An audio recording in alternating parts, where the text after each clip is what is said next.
Generalise చేసి చూస్తే విమాన ప్రమాదాలకు జనరల్ గా సాంకేతిక వైఫల్యాలు ఒక కారణంగా చెప్తూ ఉంటారు. అలాగే పక్షులు కూడా కొన్ని సందర్భాల్లో ప్రమాదకరంగా మారుతున్నట్లు కొన్ని నివేదికలు చెప్తూ ఉన్నాయి. అయితే మొత్తంగా ఏం జరిగిందన్న దానిపై రకరకాల ఊహాగానాలు అయితే వినిపిస్తున్నాయి.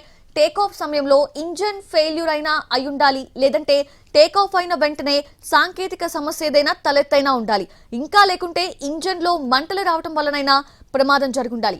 ఏదైనా ప్రెషర్ ఆర్ విద్యుత్ సమస్య, సెన్సార్ లోపం, పక్షి లేదా ఇతర బయట వస్తువుల తాకిడితో అయినా ప్రమాదం జరిగి ఉంటుందని అనుమానిస్తూ ఉన్నారు. ఘటనను బట్టి చూస్తే అనేక పక్షులు ఢీకొట్టడంతో విమానం 2 ఇంజన్లు కూడా శక్తిని కోల్పోయి ఉండొచ్చని ప్రాథమికంగా ఒక అంచనాకు వస్తూ ఉన్నారు. టేక్ ఆఫ్ సరిగా కాలేదు, పైకి వెళ్లాల్సిన విమానం ఒక్కసారిగా కిందకి దిగినట్లుగా సీసీ ఫుటేజ్ లో మనం చూసాము. పైలట్ వెంటనే మేడే కాల్ కూడా ఇచ్చారు. ఏటీసీ కూడా స్పందించింది. ఇంజన్ శక్తి కోల్పోవడం లేదా విమానం పైకి ఎగరలేకపోయిన సందర్భంలోనే ఇలా జరుగుతుంది. ఏదేమైనా ఖచ్చితమైన కారణం మాత్రం దర్యాప్తులోనే తేలుతుంది.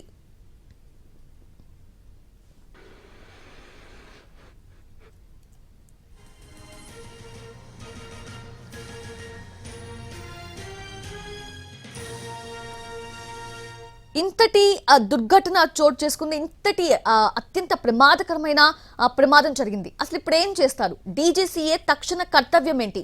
దర్యాప్తు బృందం చేయాల్సిందేంటి? బ్లాక్ బాక్స్ దొరికితే గానీ అసలు ఏం జరిగిందో తెలీదు. కాక్పిట్ వాయిస్ అంటే అక్కడ పైలట్స్ ప్రతిదీ కూడా వాళ్ళు మాట్లాడుకుంటూ ఉంటారు. ఇన్స్ట్రక్షన్స్ ఉంటాయి, కమాండ్స్ ఉంటాయి. సో ప్రతిదీ కూడా ఆటోమేటిక్ గా రికార్డ్ అయిపోతూ ఉంటుంది ఈ కాక్పిట్ వాయిస్ వల్ల. అలానే ఫ్లైట్ డేటా విశ్లేషణ కూడా చేయాల్సి ఉంటుంది. ఫ్లైట్ ఎఫ్డిఆర్ అండ్ ఈ కాక్పిట్ వాయిస్ రికార్డర్ 2 కూడా బ్లాక్ బాక్స్ లో ఉంటాయి. సో బ్లాక్ బాక్స్ అనేది కలర్ బ్లాక్ లో ఉండదు. డెఫినెట్ గా ఏదైనా ఇట్లాంటి ఒక ప్రమాదాలు జరిగినప్పుడు ఆ బ్లాక్ బాక్స్ ని ఐడెంటిఫై చేయడం కోసం, అంటే రికవరీ చేయడం కోసం అది ఆరెంజ్ ఆర్ రెడ్ కలర్ లో ఉంటుంది. సో వన్స్ ఆ బ్లాక్ బాక్స్ కనుక దొరికితే దాన్ని ఫోరెన్సిక్ కి పంపిస్తారు, ఆ డివైస్ ని. సో దాన్ని బట్టి అసలు ఏం జరిగింది, ఇంతకు ముందు ఏం మాట్లాడుకున్నారు పైలట్స్, లేదంటే అసలు ప్రమాదానికి గల కారణాలు ఏంటి, వీటన్నిటికీ సంబంధించిన ఇన్వెస్టిగేషన్ అనేది జరుగుతుంది. సో అప్పుడు మాత్రమే తెలుస్తుంది కారణాలు ఏమై ఉంటాయని చెప్పి.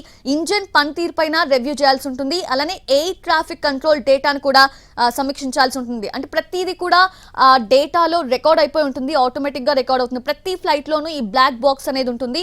సో వన్స్ ఆ డేటాను రికవరీ చేస్తే కనుక డెఫినెట్ గా ఆ ఎయిర్ ట్రాఫిక్ కంట్రోల్ కి సంబంధించిన డేటా కూడా తెలుస్తుంది. మెయింటెనెన్స్ లాగ్స్ కూడా రివ్యూ చేయాలి. అలానే డ్రీమ్ లైన్ సాఫ్ట్వేర్ ని కూడా చెక్ చేయాల్సిన అవసరం ఉంటుంది. ఇవన్నీ తెలిసిన తరువాతనే అసలు అంటే పూర్తి ఇన్వెస్టిగేషన్ ఇట్ టేక్స్ అంటే డేస్ టు వీక్స్ కూడా పడుతుంది. Depends on the crash, depends on the severity of the incident. So ఇది చూస్తే మనం చాలా తీవ్రమైన సివియర్ యాక్సిడెంట్ కాబట్టి సో డెఫినెట్ గా చాలా టైం పడుతుంది.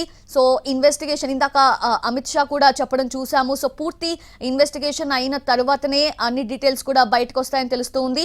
అండ్ అక్కడ చనిపోయిన వాళ్ళందరికీ సంబంధించిన డిఎన్ఏ టెస్టులు కూడా చేస్తారు. అప్పుడే మృతుల సంఖ్య కూడా తెలిసే అవకాశం ఉందని కూడా చెప్పడం చూసాము.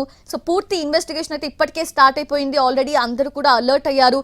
సో ఇన్వెస్టిగేషన్ అంతా అయిన తర్వాతనే అసలు కారణాలు ఏంటి తెలుస్తుంది. వన్స్ కారణాలు తెలిస్తే next time the same incident, same accident అనేది రిపీట్ కాకుండా జాగ్రత్త పడచ్చు. సో డెఫినెట్ గా రీజన్స్ అయితే ఖచ్చితంగా తెలియాల్సి ఉంది. అసలు ఇంతటి అత్యంత ప్రమాదకరమైన ఇన్సిడెంట్ ఇది, ఇంతటి ఘోరమైన దుర్ఘటన చోటు చేసుకోవడానికి గల కారణాలు ఏంటి అనేది మాత్రం ఖచ్చితంగా మొత్తం ఇన్వెస్టిగేషన్ అయిన తర్వాతనే తెలుస్తుంది.